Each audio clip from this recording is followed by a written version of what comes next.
Ito guys, sa Senado po ito nangyari. So, may tinatanong si Senator Bongo tungkol sa DSWD, yung mga tulong, mga ayuda na until now hindi pa po naibibigay nitong DSWD Secretary. Ewan ko kung natutulog siya o ewan ko. Tapos ang budget nila guys, napakalaki pa. Ang na-distribute lang nila 54% dun sa total budget nila para dun sa mga ayuda. Tapos, yung iba hindi nabibigyan. Napakarami pang hindi nabibigyan, guys. So, ito yung tinatanong ni Senator Bongo at marami siyang mga ebidensya na may pakikita. So, sa tulong ni Sir Banatbay, kasi hinahanap ko po ito sa sa Senate hearing pero hindi ko makita. So, mangungopia muna ako kay Sir Banatbay at may mga komento rin siya dito. Patuloy natin guys. Qualified po ito, indigent. Tuloy-tuloy ba yung pamimigay niyo ng tulong sa mga estudyante, yung educational assistance through AIX ngayon? Marami hong utal-utal siya. Maraming mga assistance na sa guidelines po yan. Every day may mga pumupunta sa iba't iba naming mga opisina na humingi ng educational assistance, pero dumadaan ho yun sa assessment ng ating mga social worker. Kasama pa rin siya sa menu. So kayo po ang nagbabalidate, for example, sa isang lugar, kung meron kayong bibigyan ng... Sa isang individual. Opo. Or sa grupo po ng mga estudyante, kayo po ang nagbabalidate, di ba? If they are qualified. In all the program components ng guidelines ng AIC, social workers po. So when kayo nga po, DSWD. Yes. Opo. So, malalaman niyo po kung qualified po ito, indigent talaga to, ngangailangan ng tulong. Yes, Madam Chair. So, and then, magbibigay ho kayo ng financial assistance or payout, gano'n? Yes, Madam Chair. Okay. Nakarating kasi sa aking opisina ang ilang reklamo. Meron po mga estudyante, no? Sa General Luna, sa Quezon, umaasa na po ito, validated na po ng DSWD. Dito makikita nyo, tinatanong ni Senator Bongo yung mga ilang hindi nabibigyan na lugar na aprobado na yung pala, ng DSWD. Oh. Ibig sabihin, it's either one, may humaharang meron yan at pinupolitika. Totoo. Kaya hindi nabibigyan yun dahil maybe we do not know. Kasi ako, may alam ako eh. Sabihin mo na, Banatbay. Nagtataka siya, bakit di daw nabibigyan? Aprobado na yun ha. Ibig sabihin, wala nang problema. All the documents that needed, nandun na. Pero hindi pa rin binibigay. Hindi nililisi, ika nga. Tinatanong ngayon ni Senator Bongo. Yan. Okay? Sabi naman nito ni Gatchalian, ni Secretary Gatchalian, okay naman, nandito naman, blah, blah, blah, kesyo, ganon.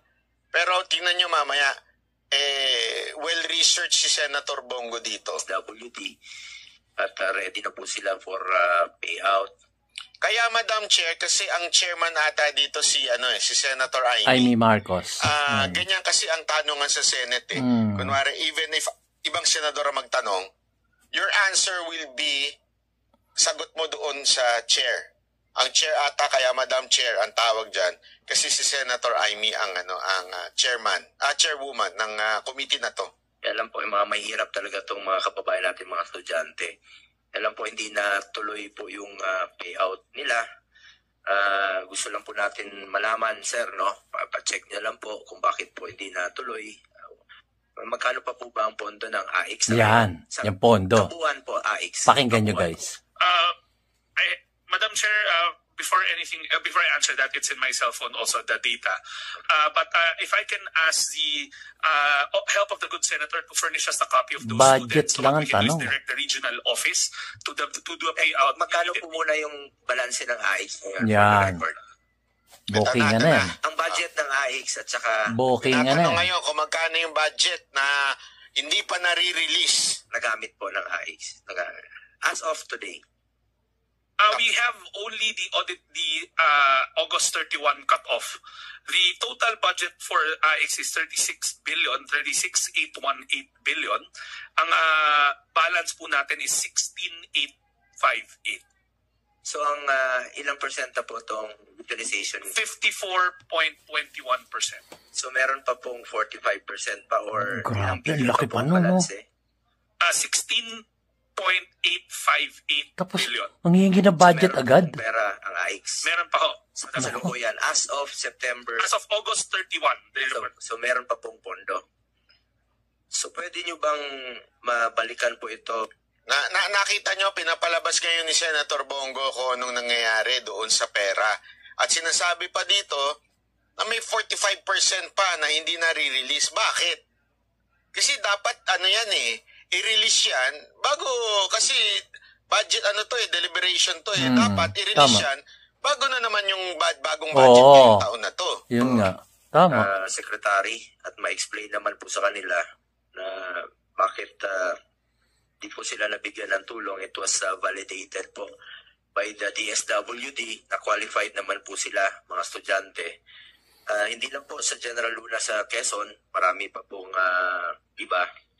Baka pwede nyong ma-explain po sa kanila na kung may pondo po ba ito mga naka-ready na po, no, for payout sa Bataan. May budget yan. Last year pa. Hindi na pinamimigay. So for the record po, may pera po. For the record, may pera po. Hindi ko lang po kabisado kung... So, kung validated na po sila ng DSWD, pwede po sila makatanggap. Yes, Madam Chair. So, pwede nyo silang mabalikan at mabigyan po ng tulong dahil umaasa po sila sa DSWD. Yes, Madam Chair. Mga mahihirap naman po sila. Yes, Madam Chair. Tulungan po natin. So, marami pa po, pwede po bang i-provide namin sa inyo ang listahan po nito? Mga qualified, validated na po ng DSWD. Pero hindi na po binalikan ng DSWD. Yes, Madam Chair. If we can get a copy so that we can direct the necessary field office to look into it and do the payout immediately. Sa Bulacan, sa Pampanga, sa Cagayan. Ito po yung mga naapektuhan rin po ng bagyong Egay. Opo. Taka pwede pong balikan nyo sila. Secretary Rex. Grabe, no? Bagyong Egay pa. Naku, tagal na nun. Banat ba eh? Alam nyo, kasi may balita ako eh. Ano, Sir Banat Bay? Dahil daw gustong ipitin ng isang, naku po, ayoko na sabihin. Sabihin mo na. Pumapapel na mataas na posisyon sa Congress. Ibaba natin yan. At pinipigilan ma-release ang pera na yan dahil yan mga lugar na kung saan napuntahan ng kalaban niyang talagang hindi daw nire-release yung pera, yung budget. Nako, ha? Sinasadyang hindi ma-release para mapahiya. Walang iba kung hindi si Senator Bongo. Kasi si Senator Bongo naglakad sa mga yan para tulungan yung mga lugar-lugar na yan. Nako. Tapos biglang pinipigilan. Pinopolitika. Isang kongresistang tambaluslos. Pinopolitika. Biktima po ng bagyo. Karamihan po nito mga mahirap nating kababayan. At sana naman po maawa naman tayo sa mga empleyado ninyo. Oo nga naman. Dahil sila po ang maharap, no? Mismo doon sa mga regional offices. Sila po ang bigyan nyo lang po ng totoong sitwasyon. Kung talagang qualified naman po itong mga mahirap, biktima po ng bagyo, pwede pong nakikiusap ako sa inyo, Secretary. Nakikiusap na to. Mga mahirap nating kababayan. Baka yung lang po yung totoo. Maawa naman tayo sa kanila na umaasa po sila ng tulong mula sa gobyerno. At wala po silang inaasahan kung hindi tayo po nasa gobyerno. Huwag po natin sa kanila ipagkait yung tulong. Bumanat ka na, Senator Bongo. Ang Departamento will definitely bumanat ka na. Promise yan? Pakuha namin yung mga listahan. Nako? Marami po yan, mga typhoon victims, mga estudyante na qualified po. Tsaka umaasa, ilang araw na po na hindi nila natatanggap. Pwede nyo ma-explain sa kanila, Secretary Rex. Bumanat ka na, Senator Bongo. Inaantay ko yung mga banat mo. Wawa talaga. Tulungan po natin. Yes, Madam Chair. With good ako malaki po tiwala ko sa iyo, Secretary Rex, na tulungan mo sila. Tulungan naman natin sila. Yes, Madam Chair. Nasa sa iyo na po lahat sa mundong ito. Binigay na po ng Diyos.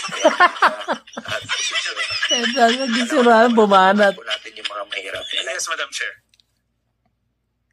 Secretary Gatchalian, ako, mahiyahiya naman po kayo, ha? Lagyan mo ng Rex, may Gatchalian na senador eh. Oh, mayaman ka naman eh. Tama na, nakuha mo na lahat ng ano. Ha? Alam mo, first time kong marinig si Senator Bongo dito na gumanito, ha? Ako din. Ibig sabihin, seryoso sa dito. Oo. Ibig sabihin, minawarningan niya na ipamigay niyo na. Oh, bakit Baka mabulsa pa yan. Mayaman ka naman. Kawawa naman itong mga kababayan natin. First time ko narinig si Senator Bongo nagsalita ng ganito. Ako din. Totoo naman, Secretary Rex, di ba, mayaman naman ang pamilya ninyo. Hindi nang pinagkakait yan. Isa po kayo sa pinakamayaman sa buong Pilipinas, Secretary Rex. At ako po'y nakikiusap sa iyo. I'm begging you. No, Madam Chair. Di ka ba nahiyan yan? Natin yung mga mahirap nating kababayan. Hindi na ho kailan makiusap. Trabaho ho namin yan No. sa departamento. Asahan ko po yan, Secretary Rex. Tingnan nyo to. Isa bang malupit na banat ni Senator Bongo. Banat! The list, and what we will do is direct our field office to do the necessary arrangements. Whether sa loob ng aming opisina, in batches, we will definitely do that. Makuha lang ho talaga namin yung mga listahan. Hindi po natin madadala yung yaman ninyo sa bilang buhay, Secretary Rex. Yes, I understand, Madam Chair. Totoo lang po, Secretary. Diretsahan yun, no? Tulungan po natin ang mga kababayan nating mahirap, Secretary. Madam Chair, the good senator has my assurance. I have lived a life of almost 15 years in public service in the local government unit. I've seen poverty when I was a city mayor and a congressional member of Congress. So naunawaan ko yung punto niya na importante itong serbisyo na to. Nakikinig sila, promise yan, ha? Yes, Madam Kung Chair. may mga mahirap pa. Yes, Madam Chair. Secretary. Wala ako, Madam Chair. Babalikan mo lahat ng mga mahirap, Yes, Secretary Rex. yes, Madam Chair. Nangako siya for the record, nakikinig po ang sambayan ng Pilipino. Yes, Madam Chair. Ayan, nakikinig ang sambayanan, ha? May camera tayo dito, ha? Pati nga ako, nag-video na eh. Hindi nyo na iipitin, ha? Wag na kayong papayag sa umuutos sa inyo ipitin yan.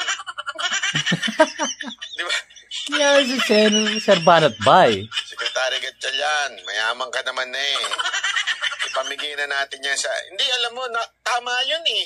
Oo. Maisipin yun na mabuti yun, ha? Bakit nga naman naiipit? Bakit hindi na ipamimigay? Ano problema? Bulsa. Mabagal gumalaw? O merong pumipigil? Di ba? Kaya nga, tama kayo, malaman ang bitaw ni SBG dito. Tapos sinabi niya, nangangako kayo, ayan ha, may camera dyan. Nakikinig ang taong bayan. Di ba? Ganun eh. Antindi.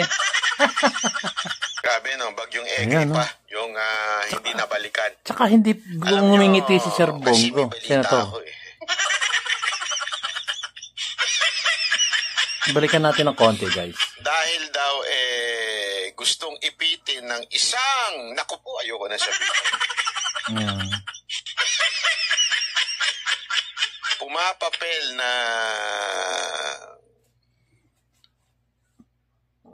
mataas na posisyon sa Congress. Sino kaya yan? Tambaluslos? Pinipigilan ma-release ang pera na yan dahil yan mga lugar na kung saan napuntahan ng kalaban niyang talagang hindi daw nire-release yung pera, yung budget. Sinasadyang hindi ma-release para mapahiya.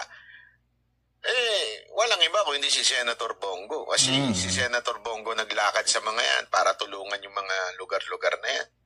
Tapos biglang pinipigilan lang ng isang kongresistang tambaluslos. Dahil umaasa po sila sa Negros Occidental. Karamihan po nito, biktima po ng bagyo. Karamihan po nito, mga mahirap nating kababayan. At sana naman po, maawa naman tayo sa mga empleyado ninyo. Oo nga naman. Dahil sila po ang humaharap, no? Tama. Mismo doon sa mga regional offices. Sila po ang... bigyan nyo lang po ng totoong sitwasyon. Kung talagang qualified naman po itong mga mahirap, biktima po ng bagyo, baka pwede pong nakikiusap ako sa inyo, Secretary Rex, ito po yung mga mahirap nating kababayan. Baka yung ano lang po yung totoo, maawa naman tayo sa kanila na umaasa po sila ng tulong mula sa gobyerno. At wala po silang inaasahan kung hindi tayo po nasa gobyerno. Huwag po natin sa kanila ipagkait yung tulong po, Secretary Rex. Madam Chair, ang Departamento ho will definitely pay them out. Promise yan? Pakuha po namin yung mga listahan. Nako? Marami po yan, mga typhoon victims. Ito yung gusto kong marinig kay Senator Bongo. Tsaka umaasa. Kaya inulit ko na hindi nila natatanggap. Yung mga banat niya. Pwede nyo ma-explain sa kanila, Secretary Rex. Ito po yung mga pakinggan natin. Nating kababayan. Wawa talaga. Tulungan po natin. Yes, Madam Chair. With good ako malaki po ang tiwala ko sa iyo, Secretary Rex, na tulungan mo sila. Tulungan naman natin sila. Yes, Madam Chair. Nasa sa iyo na po lahat sa mundong ito. Binigyan na po ng yaman ka. Lahat po dito. Yeah, gusto ko marinig uli eh. Tulungan po natin yung mga mahirap. Yes, Madam Chair. Isa pa. Secretary Gatchalian, ako, mahiyahiya naman po kayo, ha? Inano na sa inyo dyan, ha? Mayaman ka naman, eh. Tama na, nakuha mo na lahat ng ano. Kaya nga. Ha? Alam mo, first time kong marinig si Senator Bongo dito na gumanito, ha? Ibig sabihin, seryoso sa dito. Talaga. Ibig sabihin, minawarningan niya na, ipamigay nyo na. Noon pa naman siya seryoso, eh. Mayaman ka naman. Kawawa naman itong mga kababayan natin. Tingnan mo, first time ko narinig si Senator Bongo nagsalita ng ganire. Totoo naman, Secretary Rex, di ba mayaman naman ang pamilya ninyo? Ay, nunod pa. Hindi pinagkakait yan. Isa po kayo sa pinakamayaman. Tinira talaga ng tinira. Ako po'y nakikiusap sa iyo. I'm begging you. No, Madam Chair. Natulungan po natin yung mga mahirap nating kababayan. Hindi na ho kailan makiusap. Trabaho namin yan sa departamento. Asahan ko po yan, Secretary Rex. Tingnan nyo to. Isa bang malupit na banat ni Senator Bongo. We'll get the list. And what we will do is direct our field office to do the necessary arrangements. Whether sa loob ng aming opisina, in batches, we will definitely do that. Makuha lang ho talaga namin yung mga listahan. Hindi po natin madadala yung yaman ninyo sa buhay. Yes, I understand, Madam Chair. Totoo lang po. Totoo naman. Tulungan po natin ang mga kababayan nating mahirap. Madam Chair, the good senator has my assurance. I have lived a life of almost 15 years in public service in a government unit. Pero gigil na yan. Sa city mayor and Pikon na yan. member of Congress. So naunawaan ko yung punto niya na importante itong serbisyo na to. Pikon na pikon. Promise yan, ha? Yes, Madam Chair. Mga mahirap, ha? Yes, Madam Chair. Secretary. Wala ako, Madam Chair. Pabalikan mo lahat ng mga mahirap, Secretary. Yes, Madam Chair. Nangako siya for the record. Nakikinig po ang sambayan ng Pilipinas. Yes, Madam Chair. Nakikinig ang sambayan, ha? May camera tayo dito, ha? O, tulungan nyo, ha? Hindi nyo naiipitin, ha? Huwag na kayong papayag sa umuutos sa inyong ipitin yan. Di ba? Secretary Gatchalian, mayaman ka naman na eh. Rex Gatchalian. Hindi, alam mo, tama yun eh. Diba, isipin nyo na mabuti yun, ha? Bakit nga naman naiipit? Bakit hindi na ipamimigay? Anong problema? Mabagal gumalaw? O merong pumipigil? Diba? Kaya nga, tama kayo, malaman ang bitaw ni SBG dito. Tapos sinabi niya, nangangako kayo, yan ha, may camera dyan. Nakikinig ang taong bayan. Diba? Ganun Antindi. Yan si Senator Bongo. Hindi ngumingiti si SBG, Dito, Hindi siyang ngumingiti, Hanggang dulo, hindi siyang ngumingiti, Tingnan nyo. Talagang nakikinig sila. Promise yan, ha? Yes, Madam Chair. May mga mahirap, ha? Yes, Madam Chair. Secretary. Wala ako, Madam Chair. Pabalikan mo lahat Yes ng mga yes, mahirap. Yes, Madam Chair. Nangako siya for the record. Nakikinig po ang sambayan ng Pilipino. Ayan. Kaya nga, Gisado siya. Mga sambayan ng Pilipino, kayo talaga ang kakampi nyo yan, si Senator Bongo sa Senado. Tama. Sabi ko sa inyo, ito nga lang recently, ilan na ho yung 159 ba yun? Yung Malasakit Center na nagawa na ni Senator Bongo. Ito pa, Kinukulit niya ang DSWD na ipamigay nyo na, hoy, huwag nyo nang ipitin dyan. Pera ng tambayan yan, ayaw niyong ibigay. Recommendation? Baka mamaya may tarpulinan ni Tambaloslos dyan, ha? Habang pinamimigay nyo. Yun, napopolitika. So, yun lang po muna, guys. At talagang nagsisimula na bumanat si Senator Bongo. Kasi, yung mga pinaghirapan niya nung mga nakaraan, parang iniipit na nitong mga taong ito. Yung mga bagong muka dito sa gobyerno ng ating Presidente Marcos Jr. So, yun po guys. Maraming salamat po. At marami pa ako ibibigay sa inyong impormasyon. Kaya lang, pag hinahanap ko tong video ni Senator Bongo, ang hirap hanapin guys. So, ang hirap-hirap talaga. Lalo na yung sa Senado. Hindi mo makikitang, kumbaga, parang, alam mo yun, parang, ang hirap-hirap hanapin ng kanya mga videos, guys. So, yun lang muna po, guys. At maraming salamat po sa inyo. At patuloy na suporta nyo sa aking YouTube channel. So, lagi sinasabi ni DIY KKB, informative, keep safe, God bless, and you have a great day. So, palagawin po natin tong YouTube channel natin. Mag-subscribe na kayo guys. At mag-like na rin. Kung po pwede, share nyo na rin. So, dahil dito, magpapasalamat po ako sa inyo. So, thank you very much po. At laging sinasabi ni DIY KKB, informative, keep safe, God bless, and you have a great day. Shukran.